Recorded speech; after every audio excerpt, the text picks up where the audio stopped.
Everyone around the world looks up to him when it comes to Malaysian food. I call him the Malaysian food ambassador. He is Chef Wan, the only one. So as a child, I was very, knowing that you can work that hard and make money while other kids are playing football in the field or that, and I can't be bothered, no? So that's why I asked my mother, nak menjaga kuih lah, I want to sell kuih. My mother said, you are still small, kecil, boleh kah? Kata, can lah. It was my fondest memory. I still remember my mother was actually having the fifth boy, that's one of my brother. And then when my father came back, I had all this plate of fried rice that I was like, very proud lah. My father kata, oh, they look so beautiful. He said, your mother will never give me a fried rice with all kind of... Ni macam nak bagi lauk pengantin nak makan, As the Malaysian food ambassador, how would you define or explain to people who do not know Malaysia at all, what is Malaysian food? I always like to see our cuisine, Malaysian, as really a melting pot of Asia, basically. Not just Southeast Asia, but Asia in general. Because a part of us is a part of just about everybody. Why, hello there, food lovers, and welcome to The Hungry Immigrant, the place where flavors cross borders and cultures unite. I'm your host, Abang Brian, coming to you with stories, secrets, and the irresistible charm of Asian cuisine and heritage. Each week, we'll journey into the heart of what makes food more than just a meal. We'll talk to chefs, celebrities, home cooks, and food enthusiasts who have brought their heritage to our tables. From the bustling streets of Kuala Lumpur to the vibrant markets of Manila and Seoul to the Chinatowns of New York, Paris, and Toronto, we're exploring the magic of food that connects us all. So join us as we delve into the rich tapestry of Asian food culture and heritage, celebrating the traditions and innovations that make our culinary world so diverse and exciting. Now, get ready as today's episode promises to be a flavorful journey. When we open restaurants abroad and all, I feel that it's no longer like that. That back in the days, we used to water our food down to suit the customers, right? Yeah. Do you think that we are still doing that? Do you think we should be doing that? No, we should not, because we should try and, give it the way it is. For example, the Italian for many centuries, they never dilute their need. And they never really, for example, give all kinds of excuses. Oh, why we're doing this? Because we don't have this. They always try to give... It's always someone else from another country that takes it and then try to produce Italian food in America and become American Italian. It's all this twist and turn just to suit the other people so that they can have the business. But then you have to understand, food evolves over a period of time and people will change their taste. But people who cannot eat so much spicy foods, when they start to eat more and more, then they get used to that spiciness. Then they have the craving for it also, again. We should try, to serve things as authentic as it is. Yeah. Feel proud, because the Italian never say, oh, I'm sorry, my food is pedas, or I'm sorry because, my pizza is like this. No, they never apologize. They say pizza. Yeah, and so why should we apologize? We have a lot of people in Malaysia, especially our Malay people.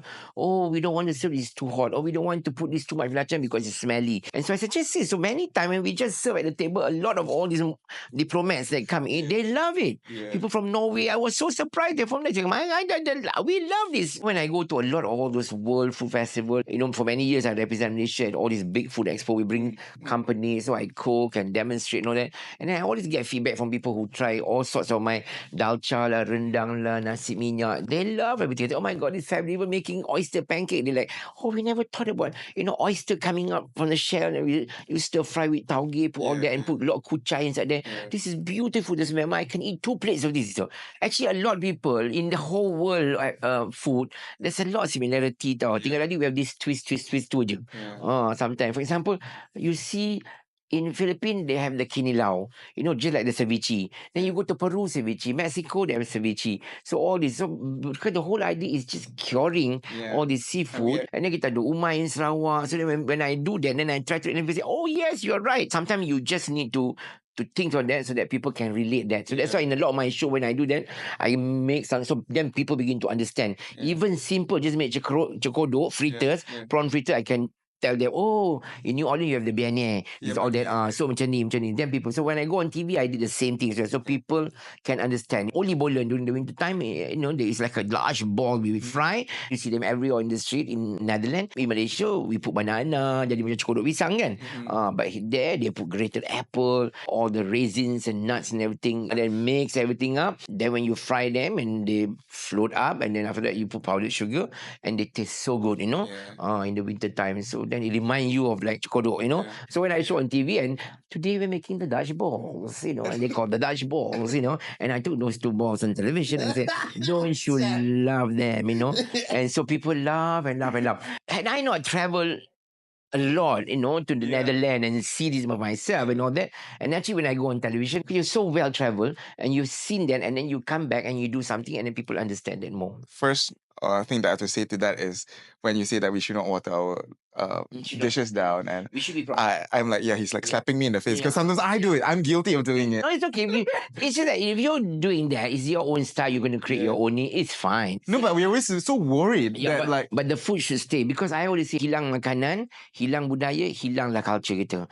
Meaning, if you lose your heritage, your cooking and all that, and then your culture is gone, and everything is gone. So tomorrow, the new generation will not remember how it tastes like, because everybody comes in and try to diversify, try to do this. This is the dangerous part about us not preserving our heritage. So that's why it's very important that we do that. And for you, like regardless of anything, like what's the one thing that comes to your mind, that whether it's a dish or a technique, or what is it that we really need to preserve no matter what? We still need to preserve, all kita punya, pemakanan lama-lama, especially very important, because you know why? More and more generation have phased out and passed away. Our great aunties, great grandmother, the best cook, and many of them have left us. And then the new generation, we instead, I'm going to expose to a lot of Western things, especially now with all these fast food changes. About anybody can open up there with, so people just literally go down to get food. And sometimes, like when I go to Singapore, for example, I see people eat on Orchard Street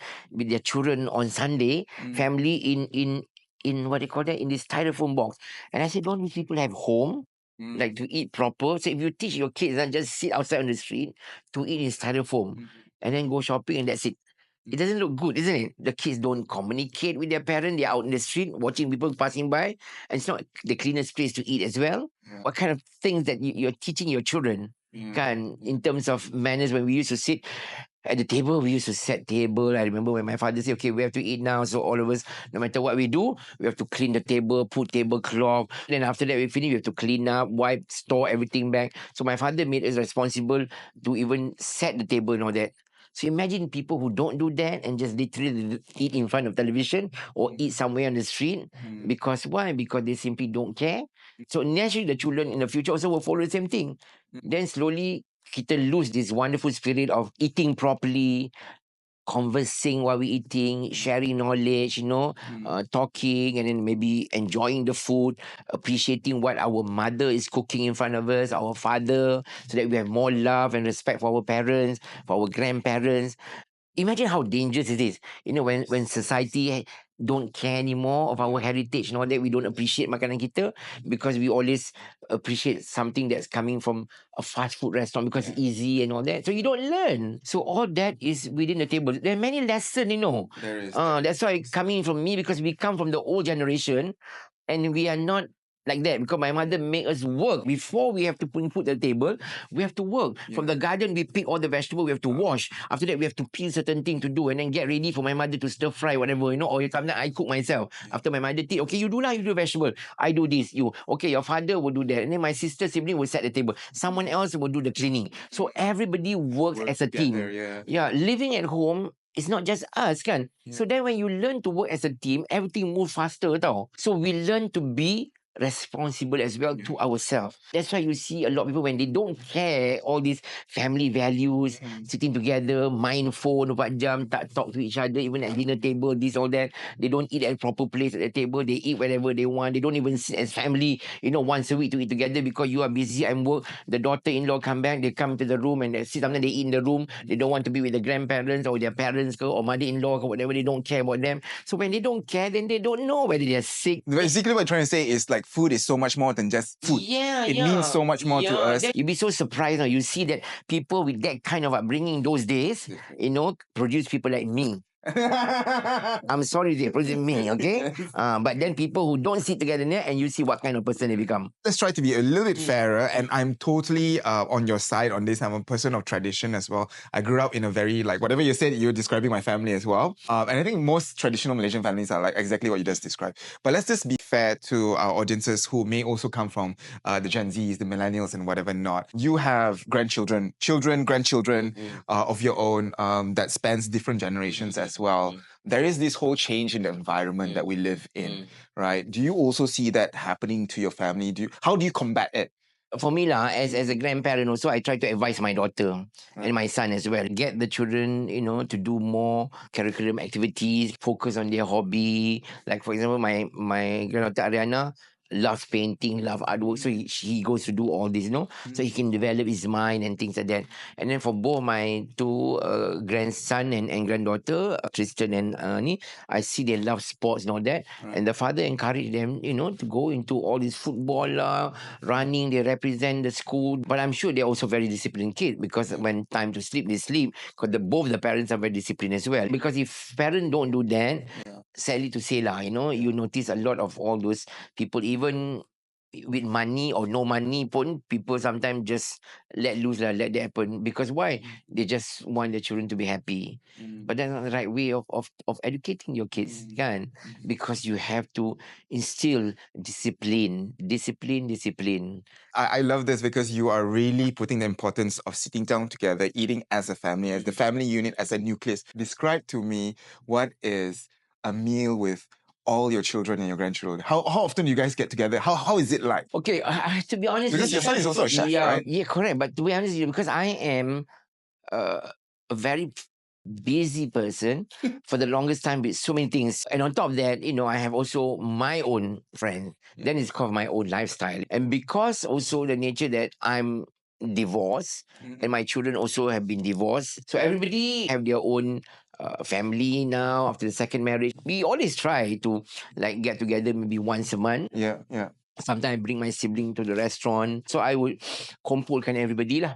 If I don't get, just to get to know, again, to sit together. What's to talk. happening. Yeah. But again, at this age when I'm 66, and all my sisters are all in their 60s, everybody have their own responsibility now. So once in a while when we manage to get together, like for festive season, for Hari Raya and all that. To give into context what kind of person Chef Wan is he had us generously over for lunch, and while I'm eating, he's going on and on and on about this person, that person, my grandchild is now in the hospital, and then my friend is. So I told him, Chef, honestly. Even as we were talking now, I say, very soon I have to go and get my cats, and all that, because they're all, being groomed and all that. No, we have. He loves it. He deep down inside his heart, like the way you were ever since you're a child, you are like that. People who see my life is exactly like that. Yeah. They say, you never stop, kan? Because the minute you come back, and after that you fly again, gone. And even when I'm gone, I'm doing something. It's not that just on holiday, I'm looking at recipes, observing, collecting things, my memoir, my books, and this and all that. So I'm doing all this. And mind you, when we are recording this, he has just came out from the chemotherapy treatment. He's so vibrant. He's so but this person has actually gone through cancer and he survived it. I'm so glad for you. You know what? I always like, que sera, whatever will be. That's my life. I always like, I only live for this moment. I never worry what the future is going to be. Because what's the point of worrying too much about the future when you have no control of it? So for me, it's very simple. Okay, you work as hard as you think you can work and you want to do it. Yeah. Save some money for your future to make sure that, when you grow old, that you don't have to depend too much on people. Try to keep your health as good lah, and be wise in a lot of things, in spending and all that. Other than that, take time, to travel, to see the world, and to keep yourself, happy and bubbly and all that. Look, I have friends as well, but not a huge circle of friends. I keep meeting the same people, You can see on my Instagram how I express myself, Like how many times I see these people. And then when I told them, I have to see you again next time. And they look at me, why are you sick of us? But thank God we have each other, kan? There's nothing much to expect as well, because at our age, it's not that we need another designer clothes. It's not that we need another new branded car or big diamond or jewelry. Not really, kan? All we're just happy is, a food that at the table that we can enjoy. and that we have good friends that we can love. And in simple word, I said, Alhamdulillah, be thankful, be grateful. I never had this thing like jealousy, or I hope not, or inferior, or I have given people this impression. I've never had. I mean, you can have so many doctors, just like you can have so many celebrity chefs. And so that's why I never really feel that, I'm better than you or you better than I or whatever. We're all different, Don't worry about all this recognition, about award and all that. And like award also like cover sometimes you go also, because why? Because you want to respect people who honor you with award. So, it's not that I don't respect award. I thank people for the award. But after a while, you just live with it lah kan. Ada tak ada pun tak kisah. But then sometimes you wish some other people get it lah, because they also work hard kan. It's time for them as well. So these days I turn a lot of award also. You turn it down? Yeah, I've turned down many. Okay. Yeah. So let me change this. Turn it to Brian. Okay, go find Chef Brian. But okay, I love talking to you because it feels like I'm talking to. Actually, I was just saying, without revealing too much, he can actually be my father. And the way he speaks to me is like my dad is like him. He goes on and on and on. God bless his soul. My dad is no longer around, but this man is like. So yeah, we're gonna keep a lot of things for the following season, or like whenever you have time, I will definitely come and record more stories, because we haven't talked about Hari Raya. We haven't talked about all the different festivities and the specific foods. But before we go, on the top of Kavadi, no. So he got in. Okay, let's not go there. He got into a big, huge trouble for calling an outfit that looks like. Okay, let's not talk about that. That's not the point of the show. But before we go, maybe we can offer, number one, your word of wisdom to young chefs who are going out into the world, how they can truly stay true to themselves, especially our Asian chefs who are now, they want to work in Michelin star restaurants, they want to travel the world and whatever not. How do they stay true to themselves? And also to the young people and the parents now, how do we maintain our heritage? How do we keep our heritage? Okay, to all those kids out there, I always believe, in life it's about, doing what you think that is most passionate for you lah. So if you're very passionate about what, you like to do, and from there, it becomes something that's fun and joy, and it also brings, lucrative income to you, why not, But always remember, knowledge is power. Like I use today, and I not utilize the knowledge in front of television and share the world, with all my travel, history, and geography, and culture, and everything like that would have not made me successful today. The same thing when I'm running this restaurant, I have this idea and concept about elevating Malay food to a different level and all that. When you don't see a Malay restaurant that is beautiful, that people can sit comfortably and enjoy in a nice atmosphere, and I did that, and suddenly people say, oh, we never see a Malay restaurant at this. So, but then I started that. You must always remember, knowledge is one thing. So go out there, source them, be truthful to yourself, be kind, be humble, be patient. Because success not overnight, kan? Why are you looking so intensely into my eyes? I'm patient. 66 only I see my restaurant at 60 years old, Right. I started, so which is fine, like I said, I only live for the moment, I don't expect too much of tomorrow as well.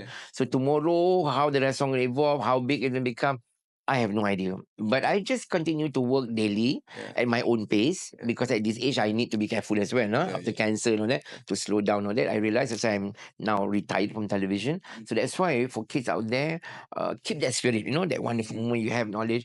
Learn to open yourself, to work with just about anything, to be creative, create an identity for yourself. Never mind whatever you want to be. You follow that journey, have faith. I always tell people, have faith.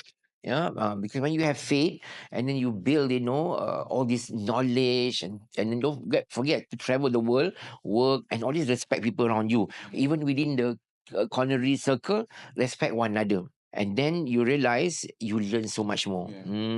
Because all of us are just pulling all our knowledge together and then to share with the world. So you say, how do you maintain the heritage? Well, for me, like I said, now, to revive back, all old recipe, to pass down, to create that and all that. And it's important to also, go back into all these old recipe and improve them. Because nowadays we have all kinds of, style of cooking, knowledge, ingredient, product out there that you find, latest this and all that we can develop. As food also evolve, and so doesn't mean that old heritage people authenticity cannot evolve. They can evolve, but for the better.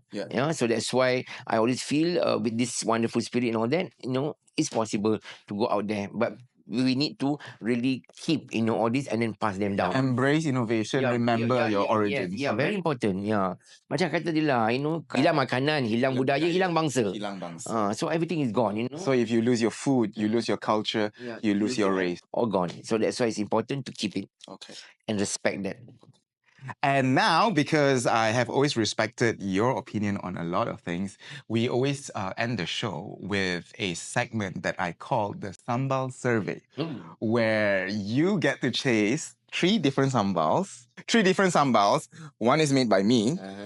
One is made by, at the moment, the top influencer in Malaysia that produces their own sambal. Oh, I heard that, but then I never tasted it before. So you're going to taste it today. And then one is from a very popular nasi lemak chain.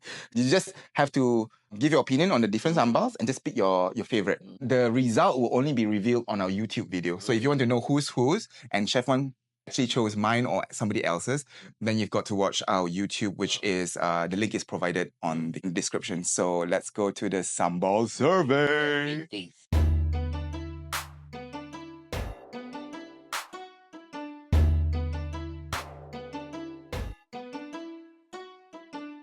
Okay, so this is the segment that I think would be fun to do. I never in my life imagined that Chef Wan will be on the show. So this is now going to be very, very nervous. It's nerve-wracking for me. So to be fair, we'll taste with these spoons, and you just help me put a little bit on my spoon because I'll try to be impartial by being blindfolded. Okay. So this is the first one. Okay. You just take some and then we taste it together. Same one, Yeah, of course. And then we're going to describe what we taste. Okay.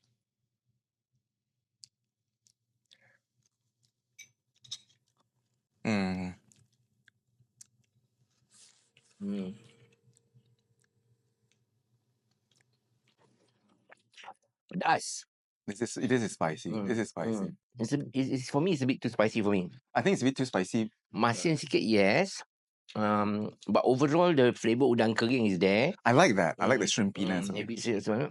But I think, if as a base for fried rice, as a base to cook with sardine, for example, or to throw chicken inside as the fry thing, it's fine. But you cannot eat it on its own, right? It's a bit too spicy, I think. Yes, on its own it's spicy, yeah. But then again, like most sambal, you have to accompany with timun lah, veggie lah, stuff on there. But it's still a good sauce, Yeah, okay. So the first one I think was not too bad. I think if I'm going to take this back, let's say for example to make telur sambal, whatever for my nasi lemak, I can live with it. Yeah. Especially when you're abroad ke kan untuk ni, even kat Malaysia pun bila you malas lah. So this one this is okay. It's okay. It's not the best, but it's okay. It's okay, yeah. Okay. Yeah. Let's taste the second one. This has nice colours, not so dark. So I wonder why. I feel that sambal should be good dark colour, no? Depends on what kind of sambal lah, but yeah.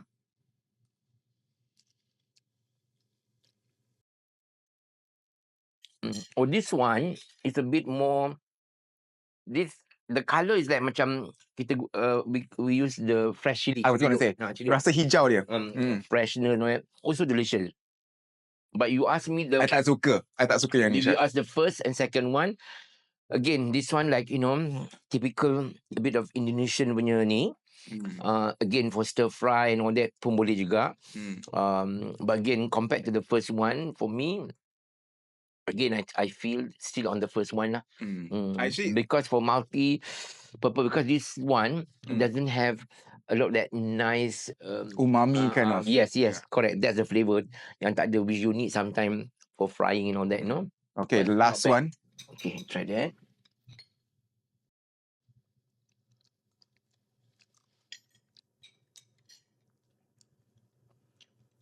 Ni manis sikit lah. The fruit is manis.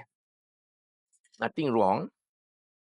But in terms of udang and all that, yeah, I still like the first one. The first one is a very, very umami kind of taste. Yeah. So I don't know which one was the first one that Chef Wan took. If you guys want to find out Chef Wan's favorite was the first one, which one was the first one, whether it was my sambal or not, check out the YouTube video. Don't you change so you don't know, Yeah, maybe I can change. No lah, I will show you the real one lah. Yeah. So the link is in the description, and with that, I would like to thank you very much for your time. I know you're a very busy person. Thank you. And I'm sure you're busy too. All of us are busy doing Yeah. our own things. So hopefully we get to talk again in another program. And thank you for those. No, same program, another season. Okay, okay. For those out there and listening to that, and don't forget, we'll catch up again, yeah? All right, thank you, Chef Yeah, Wan. so I tak ada sambal bawa adik free ke? You ada sambal sendiri kan? Because at our age now, we like free things lah. Okay. With that, thank you very much for listening to The Hungry Immigrant. As always, I will advise all our listeners, keep your plates adventurous and your hearts open. This has been The Hungry Immigrant. My name is Abang Brian. Yes, and don't open your leg, okay?